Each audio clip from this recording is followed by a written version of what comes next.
what does it mean to say you'll eat off the floor? So we've heard this a lot from Georgia's program here in the last, since the second national championship in a row. And, going into seasons, Georgia typically has a lot that it kind of tries to motivate players and so forth with. And this year, there's an Australian football team.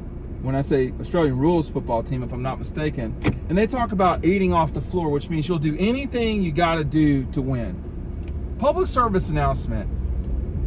It is not good to eat off the floor, if we're being honest. This is a relative, this is hyperbole here, okay? But I say all that to say this. Is this team doing anything it can to win? Is this program doing anything it can to win? It showed over the last couple of years that is true.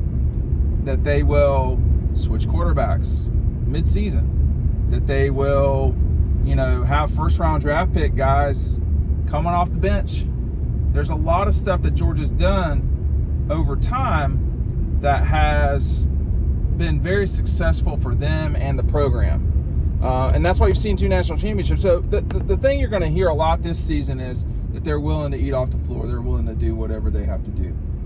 I have to say, I'm out here risking my life to provide content. The person in front of me is being very selfish right now. I don't know how to turn the camera, and then I'd have to block out the license plate. Thank you for putting your blinker on now that you're turning. You were turning like 5 minutes ago. He should be eating off the floor. He should be ready to compete, ready to go at any moment. Anyway, so that's the biggest thing is, are you willing to do what you have to do to win? That's basically what they're saying. And if they want to correct me, that's fine. But, if he's running on your side, you stop. I mean, we got to get ready around here. Like, this group is not prepared this is not going well for them. Us, we're good. And I'm going to rant. Plan for traffic when you go on these vacations. Because these idiots are doing whatever, there's just no telling what kind of fools you'll see out. The grocery stores are insane right now.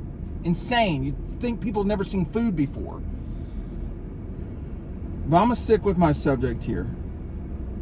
What are these guys going to do? How do they get ready for a season where let's just be honest, it doesn't look like they're going to be super challenged for a while. Is South Carolina going to beat these guys? I mean, look, I talk about it because it's not completely out of the realm of possibility. South Carolina's improved, 8-5, not great, but we don't know what this Georgia team is. And they're trying to define themselves by saying, oh, I'm willing to eat off the ground, I'm willing to do what it takes to win. There's a lot of that's already, we're already seeing in this program, from this program, but how does everyone step up? There's a lot of pieces to replace. There's a lot going on. There is. And mentality matters, but it's the everyday. It's what are you doing every single day to prepare to win? I don't know. Hey, pick up Double Dogs now while you can. I'm going one hand on this one. You pick up Double Dogs today, you get our 2023 preview included. I don't know how much longer I'm going to do this. I might not make it back to the house in time. Again, one hand. Make sure you're doing that. Our friends at Red Zone have this offer too. We're going to have a lot of exciting stuff coming up from Red Zone. The links are down below. Pick it up today. I don't know when this is going to change. It's going to be sooner than later. So, who's the most willing to eat off the ground? It always seems like the linebackers have no problem with that stuff. The big men, they're a little more finicky sometimes than you would think, but it's got to be everybody's got to be willing to do what it takes to win. And by the way, that doesn't always mean running through a brick wall. There's too much of this in male or machismo stuff. Sometimes the thing you're supposed to do when you don't want to is throttle back. So it's whatever's appropriate at that time. Tennis metaphor. When you should hit a slice backhand, you should hit a slice backhand. You shouldn't roll it. You shouldn't blast it down the line. Slice backhand is a very good mixture It's a great way sometimes to return a serve, throw the other person off. Sometimes you don't have to go full throttle like these idiots out here that I'm around right now in this undisclosed location. I will not mention it. But are all of these guys doing what they have to do to win? I don't know. They have in the past, but each season's just so different, and there's a lot to process coming into 23. You still have arguably the best player in college football in Brock Bowers. You have, he's not won the starting job officially, but neither did Jacob Eason or Stetson Bennett. But Carson Beck is probably not been thought about at all. These first 2 games will be important, but the Carolina game will be the yardstick, the measuring stick as to. It would almost to me, it would almost to me be good to see Georgia get behind in that game at some point, because what would happen in that scenario is they will have this moment where, we beat these guys by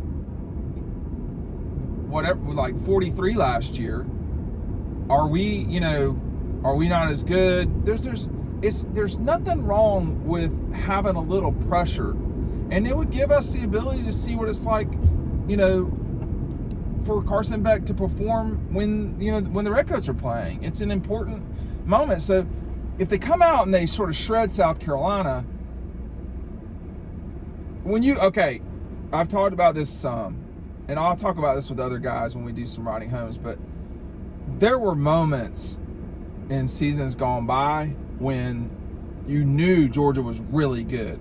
For me, I'll go through it for the 3 times they played in the national championship. In 2017, it was the off week. I was at a bar in Columbia, South Carolina, and I don't know why we were there. I can't remember if it was a wedding or something. You need a reason to go to Columbia. I think everybody knows what I mean.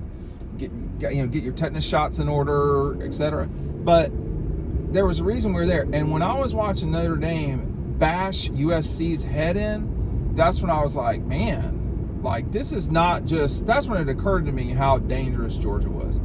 In 2021, I've talked about this a lot, it was the Vanderbilt game. It was the first quarter of the Vanderbilt game. And people say, wow, how can you really, it's not who you play, it's how you play. And the way they were playing that day was frightening. I think to me, it was the Oregon game in 22 to some degree. And by the way, when you think about that 21 season, and I say Vanderbilt, Georgia had already beaten Clemson. They'd already beaten South Carolina. That Clemson game was a huge matchup. But that didn't prove it to me the way the Vanderbilt game did. The Vanderbilt, Georgia looked scary. Okay, so in 22, it might have been the South Carolina game when it was just like obvious how good they were. Because what they did to Oregon was, I guess that game got out of control. It didn't. It just were way better than the Ducks. So when they did the same exact thing to South Carolina, a team I did not think was good, and they really weren't. They weren't as good as Oregon, but they did the same exact thing on the road in the league at one of the places that dislikes Georgia the most. Then it was like, all right, it's pretty evident these guys can get the job done. National championship, it looks like they're the best team in the country. Because I believe it was the week before when Alabama struggled so much with Texas, that's when, to me, it was pretty evident how, Georgia's in a sort of scary position. And see, like, you got this guy here, and I don't know what he's supposed to do. He's got a F-150, he's got a Sea-Doo on the back, but you're taking up like 8 spots. And like nobody can, like, I get it, you got to park too. Why don't you park your Sea-Doo somewhere else? And then maybe you just park like a normal person. No, you're special. You're special. I just, it ain't right, man. It's not cool. Like, I said 8 spots. Looks like 1, 2, It looks like about 5 legit spots. Is that okay? Go park in the grocery store parking lot. Like, get out. You literally are almost in the way of the drive-through. It ain't cool, man. I'm trying to eat. The people need their content. So that's the thing to me is, when will we know? It seems to me that the Carolina game is going to be, and I'm not trying to put a bunch of pressure. I mean, pressure, like, if you can't handle South Carolina at home, you're not good. Like, you're not going to win a national championship. We've seen that. Teams that can't beat South Carolina at home, that are Georgia, 11, the 11 team, the 19 team, they've not lost to Carolina a lot at home lately. I mean, they did in 7 and didn't play for the national championship. So, you know, if you can't handle Carolina, particularly this version, the non-Jadeveon Clowney, no Marcus Lattimore hanging out, there's no Melvin Ingram, Steve Spurrier's not on the sideline, you know, if you can't handle that, which I fully expect him to, by the way, but it's how do they look when they do that? Because Carolina's better. They're better. I don't know, but are they going to eat off the floor? We're going to see.